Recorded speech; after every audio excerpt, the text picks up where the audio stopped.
The rain had been falling for 3 days straight in the quiet town of Yumuk, where red clay roads twisted between mud-walled homes, and ancient trees whispered secrets to the wind. In this close-knit village nestled deep in the heart of southeastern Nigeria, wedding ceremonies were more than mere celebrations, they were sacred unions watched over by both ancestors and spirits. Ngozi was the village's golden girl, intelligent, graceful, and raised by her widowed mother, Mama Ezin, who sold palm oil at the market. At 24, Ngozi had fallen in love with Chijioke, a humble, hard-working schoolteacher. Their love had blossomed like a hibiscus after the rainy season, and soon, wedding bells rang through the village gossip lines. But Ngozi wanted her wedding to be modern, not the traditional palm wine ceremony under the Iroko tree. She had seen weddings on Instagram with sparkling lights, imported roses, and dramatic canopies. Against her mother's cautious advice, she insisted on hiring someone from outside the village, someone who could elevate the ceremony. That was how Madame Adogo arrived. She came into Yumuk in a black jeep, with dark shades and a long green lace dress that shimmered even under the cloudy sky. She was tall, too tall, with long fingers and a voice too smooth for comfort. She said she'd organized weddings for governors' daughters, and when she spoke, her tongue twisted like silk, convincing everyone she was a godsend. From the beginning, strange things began to happen. The seamstress who was sewing Ngozi's dress woke up blind one morning. A goat meant for the ceremony vanished in daylight, leaving only a trail of black feathers. The village priest, Papa Namdi, warned that spirits were unsettled, that someone had invited the wrong presence into Yumuk. But Adogo dismissed it all. She gave orders with a smile that didn't quite reach her eyes. "These are just village superstitions," she would say, sipping her zobo. "Let's focus on the beauty of your day." Ngozi was enchanted, blinded by the dream of the perfect wedding. She ignored Mama Ezin's worries, even when she found dried bones wrapped in red cloth behind their compound, bones tied with thread that smelled like old blood.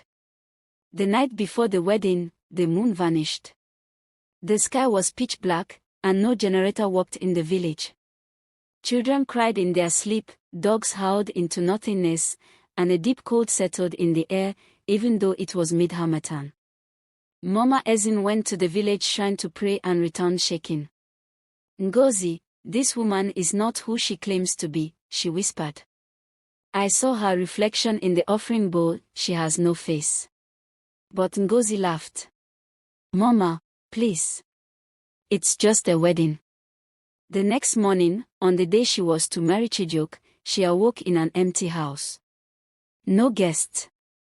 No groom. Just the echo of a strange song, humming from the garden where Adogo had built the wedding altar. Ngozi stepped outside, barefoot, drawn toward the sound, unaware that her life was about to unravel before the eyes of something ancient. Ngozi's feet were cold against the wet earth as she stepped into the misty morning. The village, usually alive with chatter and drums on a wedding day, was silent. The air was thick, unnaturally still, as though time itself held its breath. She walked toward the garden altar, where Madame Adogo had insisted the wedding would take place. It had been constructed with imported lilies, satin cloth, and golden chairs, strange and extravagant against the humble backdrop of Yumuk. But now, the altar stood abandoned. The flowers were withered, the cloth torn, and crows perched ominously where guests should have sat. At the center stood Adogo, dressed in a different gown, not lace, but a flowing wrapper of black velvet that glistened like oil under the gray sky. Her eyes, once alluring, were now dark pits of swirling shadow. "Where is everyone?" Ngozi asked, her voice cracking. "Where is Chijioke?" Adogo smiled, slowly. "You asked for a perfect wedding, didn't you? Perfection demands sacrifice." Ngozi stumbled backward. "What are you talking about? I gave you the dream you wanted, not the dusty village tradition, but the luxury of queens. But dreams are not free, child. Someone must pay." Ngozi turned and ran. She bolted through the trees, heart pounding, calling Chijioke's name, calling for anyone. But no voice answered, only the sound of leaves rustling and that eerie song echoing again, growing louder. She ran to Chijioke's family compound, but the gate was open, the house eerily quiet. Inside, she found his mother sitting on the floor, clutching a photo of Chijioke, her eyes blank and unblinking. "Mama Chiji," Ngozi whispered, kneeling beside her. "Where is he?" The woman raised her head slowly. "He was taken," she said in a hollow voice. "Taken before dawn. By the one with no shadow." Ngozi's breath caught. "Adogo. She is not from here," Mama Chijioke muttered. "Long ago, our ancestors banished her kind. A spirit that feeds on joy, disguises itself in human form, and appears only when hearts are full. She promises beauty, but takes what you love the most." Tears streamed down Ngozi's face as her hands trembled. "We have to get him back." "There is a way," Mama Chijioke said, her voice low. "But it is dangerous. You must go to the old well behind the shrine. There, you will find the mouth to the place where she hides her true self." Ngozi nodded. She left at once, determined. The forest behind the shrine was older than the village itself. Trees twisted unnaturally, their roots like coiled snakes. The well sat in the middle of the clearing, covered in moss, its stones cracked from time. She peered into it, heart thundering. A whisper rose from the dark below. "Ngozi." It was Chijioke's voice. Without hesitation, she began to climb down, unaware that she had just crossed the boundary between the living world and something far darker, where no wedding songs were sung, and no dreams went untouched. The descent into the well was colder than Ngozi could have imagined. The walls wept with dampness, and the further she climbed, the less she could feel her limbs. The whispering intensified, a blend of voices, Chijioke's, her mother's, even her own, echoing her fears, her doubts, her secrets. When her feet finally touched solid ground, it wasn't mud she stood on, but smooth black stone, polished like glass. She found herself in a cavern illuminated by a sickly green glow, pulsing like a heartbeat. It didn't smell of water or earth. It smelled like burnt hair and rotten perfume. Ahead, figures moved, dozens of them, unmoving yet riding. Frozen in glass pillars were young men and women, faces contorted in horror, their hands pressed against invisible walls.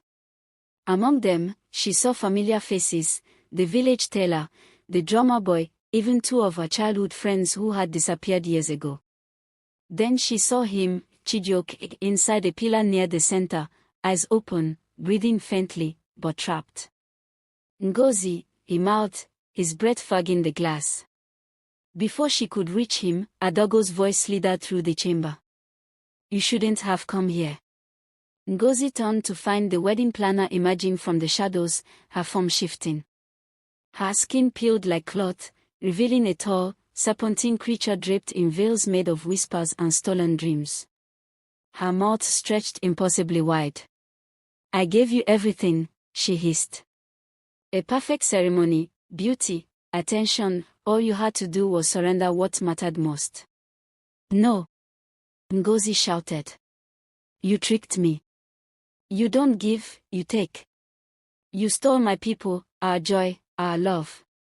Adogo's laughter was sharp enough to cut through stone. "That's the price of wanting more than your roots can give. You rejected your tradition." She had said it contained spirit fire, a remnant of ancestral energy bound to protect the living from the forgotten. Ngozi smashed it on the ground. A gust of wind surged through the cavern, howling like 1,000 voices. Flames erupted in white bursts, not burning but cleansing. The pillars cracked. Spirits screamed. The frozen villagers began to stir. Adogo shrieked, shrinking away from the light. "You cannot destroy me. I am older than this land. But you do not belong here." Ngozi shouted. "You have no roots." "We do." The fire enveloped Adogo, and her form twisted, unraveling into shadows and screams that vanished into the ground like smoke drawn into the earth. The cavern shook.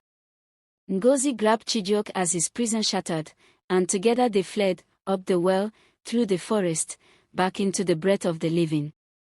By the time the sun began to rise, Ngozi and Chijioke stood at the edge of Umuk, exhausted, covered in soot, but alive.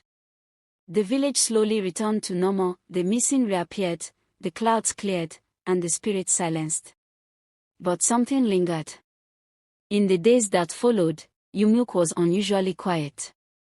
The village elders, upon hearing what had happened, called for a cleansing.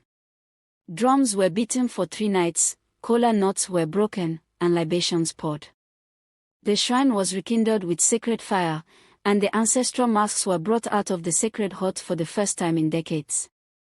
Ngozi and Chijioke remained close to home. They didn't speak much of the underworld they had escaped or the souls they had seen trapped in glass. But every time Ngozi closed her eyes, she could still hear Adogo's laughter echoing from the depths. And sometimes, when the wind blew hard enough, the wedding altar Adogo built, though long dismantled, seemed to shimmer again in the corners of her vision. Mama Ezin came to her one evening, after the sun had dipped beneath the tall palms, and held her daughter's hand. "You were brave," she said. "But bravery must walk hand in hand with wisdom. You must never forget who you are, and where you come from." Ngozi nodded. "I just wanted something beautiful. Something different." "Different is not always better," her mother replied softly.